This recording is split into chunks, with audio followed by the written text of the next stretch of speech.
So a few words, and yes, it is hard for me to choose which words to share with all of you, but I've been in this year of separation. I want you to know that I pray for all of you.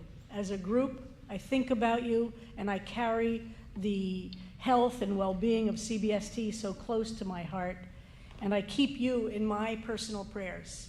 This community is vitally important to the world, to God's presence here on earth, and to the future of what we understand to be humanity. How do we move? And this is our big question for this season. From the moments of Tisha B'Av, which we observed last week, to these moments of Shabbat Nachamu, or Shabbos Nachamu as I grew up calling it. By the way, my home synagogue in Rutherford, New Jersey burned down last night. Some of you might have heard the news. It was covered in the New York Times. And I thought it was so, there are no words for it to describe that my home synagogue in this little town of Rutherford, New Jersey, which was an old Victorian house. They don't know what happened yet, and they're right now not thinking it's arson. It's an old wooden Victorian house, as one of the articles said, with a lot of varnish of the old kind, which is an accelerant apparently for fire. The rabbi and his family got out of the building, but all 6 Sifrei Torah were burned before they could get back into the building. And the entire building, it's an old Victorian house, and a sanctuary which was built attached to it, burnt to the ground. We are living in a moment where one can only say, to begin to describe it as a spiral of evil. We live in a country in which we see, as Rabbi Klein referred, human beings being snatched off the streets. We don't need to list the horrors that we're all aware of. Where can we possibly find comfort that's actually comfort? What does it mean without it being just an empty, stupid word that we say ritually?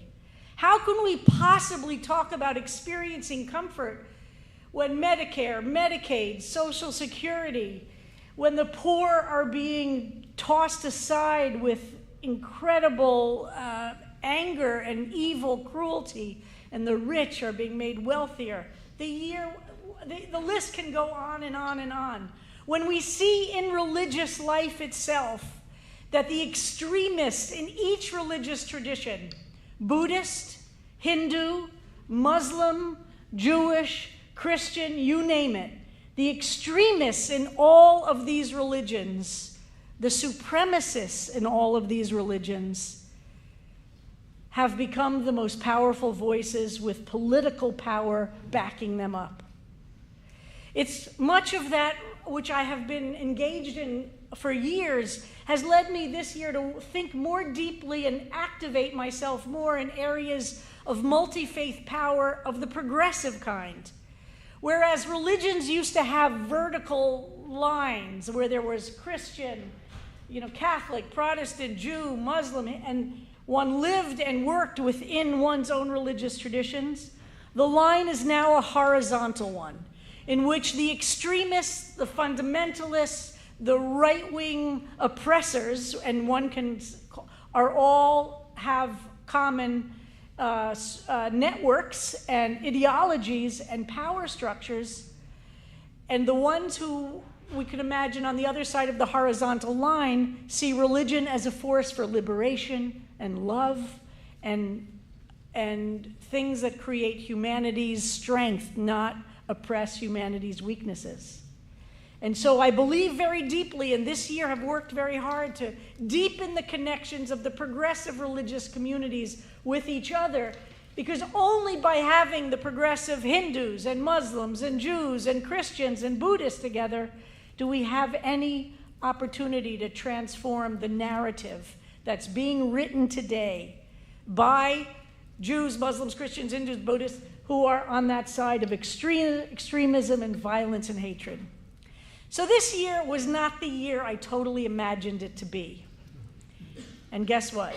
That is what's being Bein Hashmashot, right? That's what means being in a liminal space. You know you're on a journey, but you do not know the destination. And isn't that the lesson life gives us over and over and over again? Sometimes in good ways, right? I mean, sometimes things emerge that are wonderful and unanticipated and exciting. And sometimes the opposite is true. The life we imagined living is not the life we're actually living. And it becomes our job to move away from being full of despair and mourning over not having the life we imagined living and accepting the life we're actually living in order to have the energy, the focus, the ability to manage it. And I'm afraid, dear friends, we're in one of those huge moments right now. We are in mourning for the life we imagined we would be in this moment in history and in time. We are mourning that we haven't in our own lives had the successes we might want. This is true on a very deeply personal level, and it's certainly true on a communal, national level. We mourn that the United States of America, founded, yes, in slavery and yes, in genocide of Native Americans, but also with ideas towards freedom. And in all of history, we've experienced some improvements and expansion of rights and development of things that would lead us to believe we are part of a universe in which we could expect things to get better.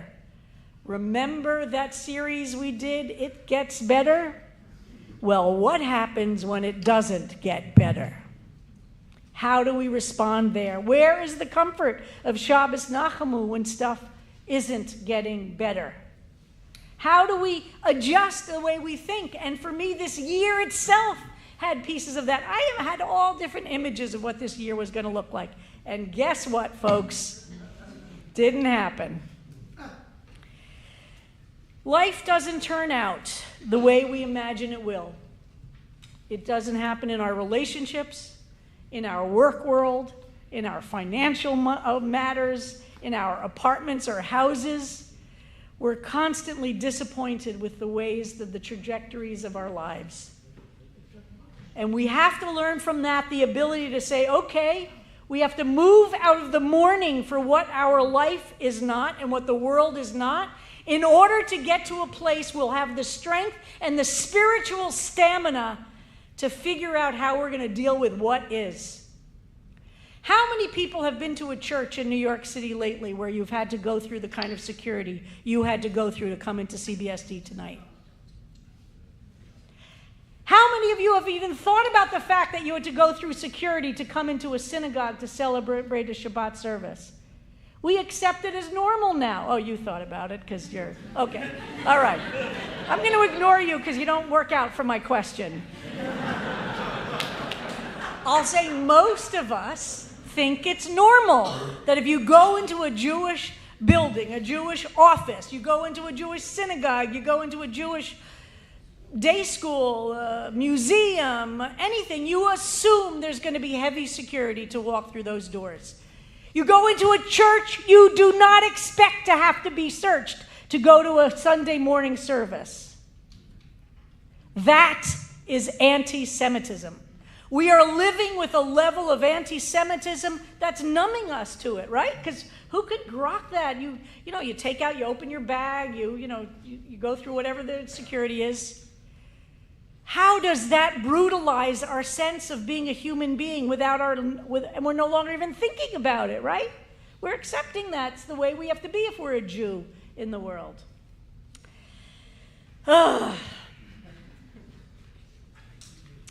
We assume that to play the piano takes two hands. I mean, Joyce played tonight, and the left hand does different things than the right hand, and the right hand does different things than the left hand, and if you have one of those other pianos, you have even more keys that one of the hands has to do. we had that once. I forgot what it's called. What's that piano called? Starts with a B. Berzendorfer. Those pianos have more keys than the 88 that we got Joyce on this piano. How do we think out of the box, right? How do we transform and take the expectations of what life is and do something different with what we have? Paul Wittgenstein, who was a promising and very famous Austrian pianist, he later came to the United States, fought in the Austro-Hungarian army in World War I, alongside his brother, Ludwig, who became the famous philosopher. 3 of his grandparents, by the way, and this is another drosh that I can't give tonight because no time, 3 of his grandparents were Jewish. He considered himself absolutely not Jewish, completely uninterested, and by the way, guess what? The Nazis considered him and the whole family Jewish because of the grandparents. That's another drosh, another note. But during World War I, he was shot in battle, and when he woke up because of the disease and the hand that had been wounded, the doctors had cut off his right hand. He was a pianist. He ended up in a Siberian POW camp, and he drew a keyboard with charcoal that was left over from a fire on some kind of piece of wood so that his left hand wouldn't forget how to play piano. And he just practiced on a drawing, on a crate or on a piece of wood, so his left hand could remember something about playing the piano.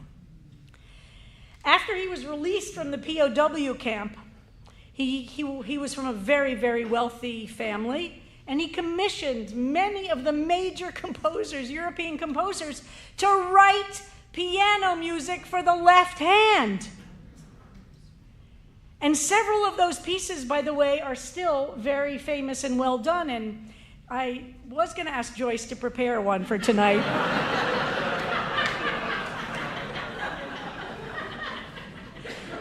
And in fact, by the way, there are some two-handed pianists that play some of these pieces. It's not that they're never done by anybody else, but they have become, and most famously, his Ravel Concerto was performed many, many times by him with one hand. He played the piano in some of the great concert halls in Europe. And then there are some performers who were born with one hand. In his case, he had to. He was a great pianist with two, and he had to teach himself to play with only one hand after he had learned with two. And then there are people like Leon Fleischer, who was the great pianist who had to learn.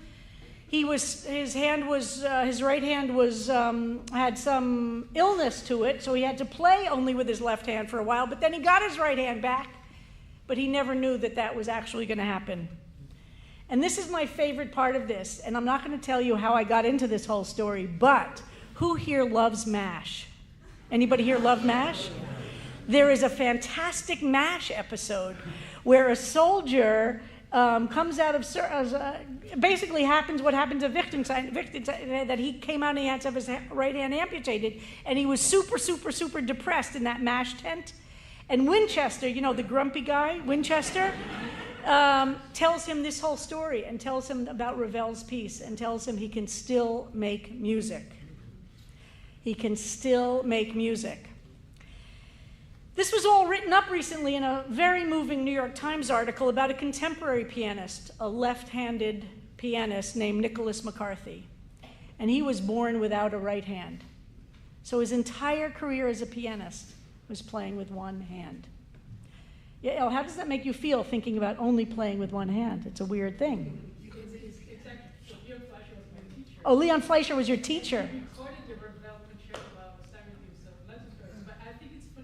Yeah, it's incredible. So there's Prokofiev was one of those who was assigned. So hold on, Shep. It's not only because you forgot Jerusalem, Shep. I said to the doctor, can I play the piano? She said, absolutely. I said, no, I never played it before. So Shep said when he had his right arm amputated, he asked the doctor if he'll be able to play piano after the amputation. And the doctor said, of course you will. And Shep said, well, I never played it before. So I just want to read this from the New York Times piece about McCarthy. So McCarthy's a contemporary pianist who gives concerts now in New York City, and you can hear him. Whenever McCarthy's hand climbed to trill the piano's highest keys, his left leg shot outward to keep him balanced. He'd then swing upright, then lean left, so that his little finger could strike a deep bass note that echoed in the room without falling over.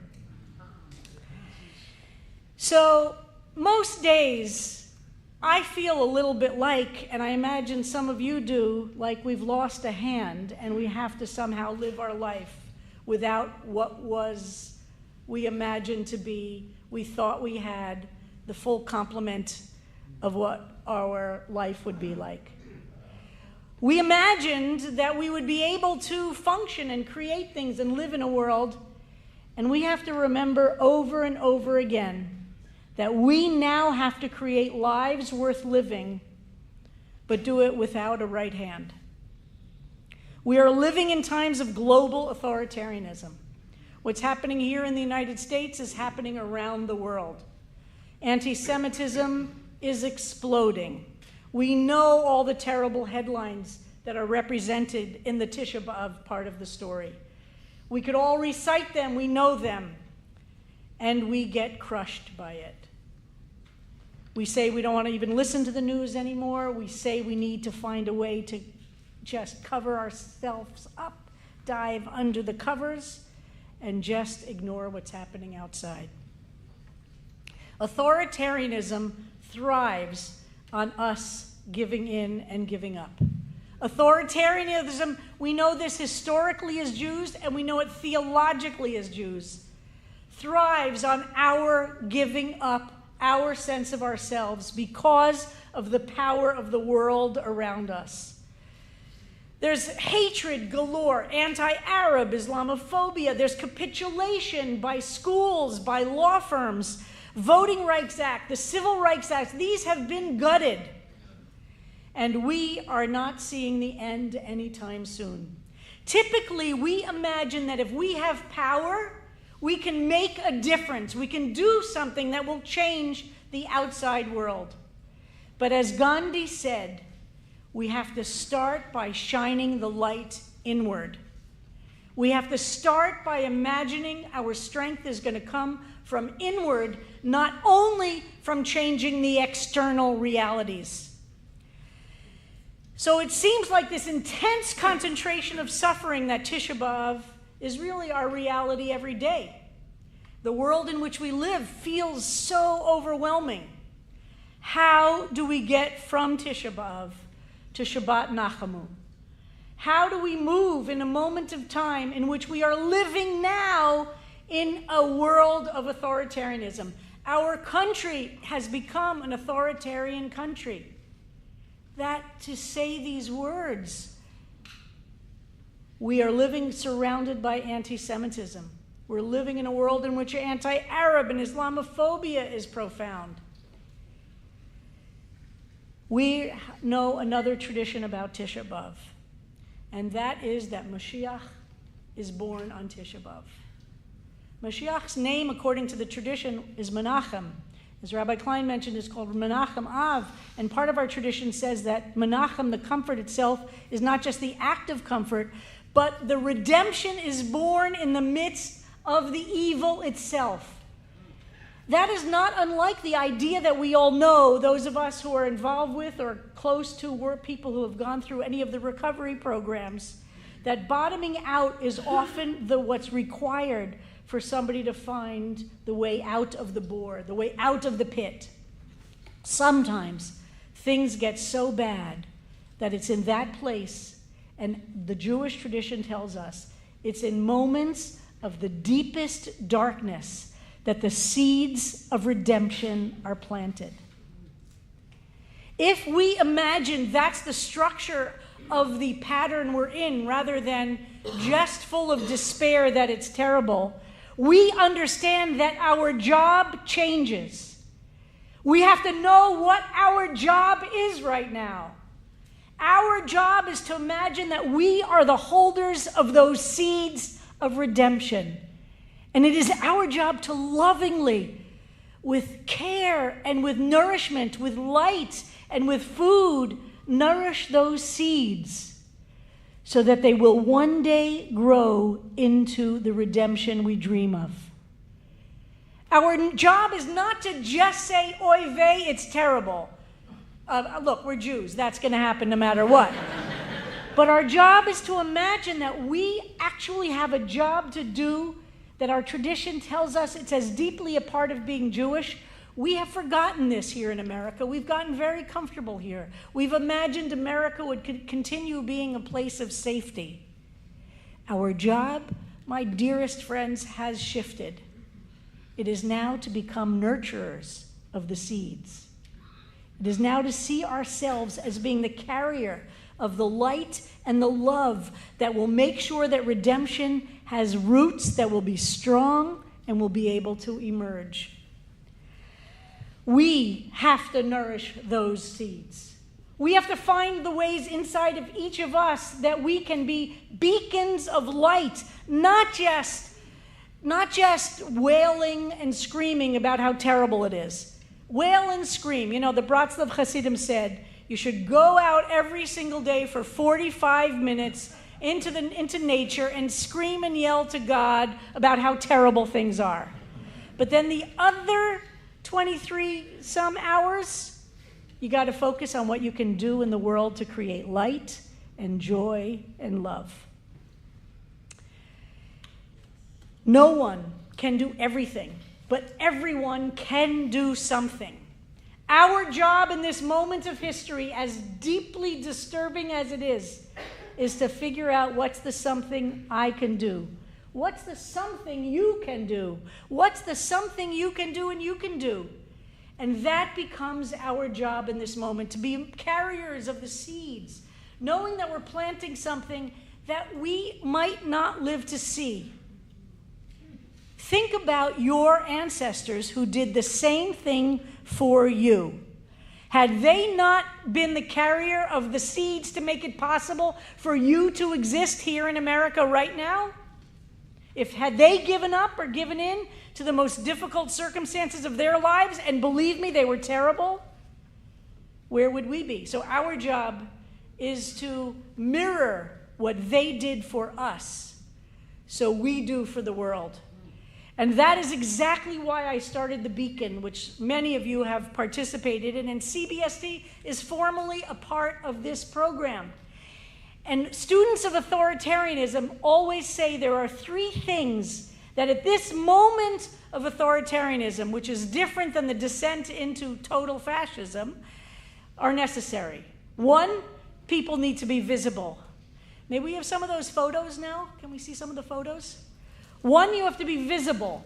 You have to be out on the street in your neighborhood. It needs to be local. It can't only be big things happening in Washington, D.C. or in Foley Square. Every neighborhood in this country has to have people who will interrupt the narrative, who will stand out with a sign that says, what's your vision of what the world should be? What are you against and what are you for? How will you spread light? Every single person can do it, and can be done by small numbers on street corners around the city and around the country. And it doesn't take money. It doesn't take huge organization. But what we do is we interrupt the narrative. So when there's a press story that says all is terrible, the local communities see pictures of people with their signs, with whatever they can.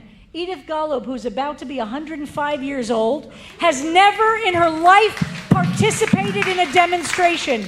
Every single Thursday, she goes out in her wheelchair in Florida with Sharon, her daughter, and some other friends there to hold a sign. You can do it in a wheelchair, you could do it in a walker, and you could do it as a kid. It doesn't matter. 30 minutes a week in a ritual like what all rituals are. Consistent and regular, easy to do. And what we've managed to do, and with all of your help, 30 minutes a week, you can join groups that are happening all over the city, show up and be visible. First thing is to be visible. Second thing is to do it in local communities. To not go away from your communities, do it where you live. And third, feel joy and have fun. They want us to be crushed. They want us to be so depressed we stay inside the whole time and give over the public sphere only to the authoritarians. But we will not do that. Show up and be visible. There are no guarantees. But look at that. As people pass by, they become part of the demonstration. They become part of the expression. And very briefly to close, in the 1971 opening of the Kennedy Center, Jackie Onassis asked Leonard Bernstein to write something to open the Kennedy Center. How powerful is that to think about that right now, given what's happening with the Kennedy Center? Kennedy himself said, "Art is the great democrat, calling forth creative genius from every sector of society." Bernstein said after Kennedy was shot, "This will be our reply to violence, to make music more intensely, more beautifully, more devotedly than ever before. This will be our reply to violence." Seeds of redemption born in the worst times need to be nurtured. The arts and music and love and light are needed now more than ever to nurture those seeds so that the time of redemption will come. No one can do everything. Everyone can do something. We are all now with one hand playing the piano. And it turns out there's great, beautiful, majestic pieces of music to play. We have to accept what we don't have and figure out how to move forward with joy, with light, with community, with music. It comes down to a very, very simple thing. No one can do everything. Everyone can do something. Sing God a simple song. Make it up as you go along. Sing like you like to sing, because God loves all simple things. For God is the simplest of all. I will lift up my eyes to the hills from whence comes my help. I will lift up my voice to the Lord, and together in community we will overcome.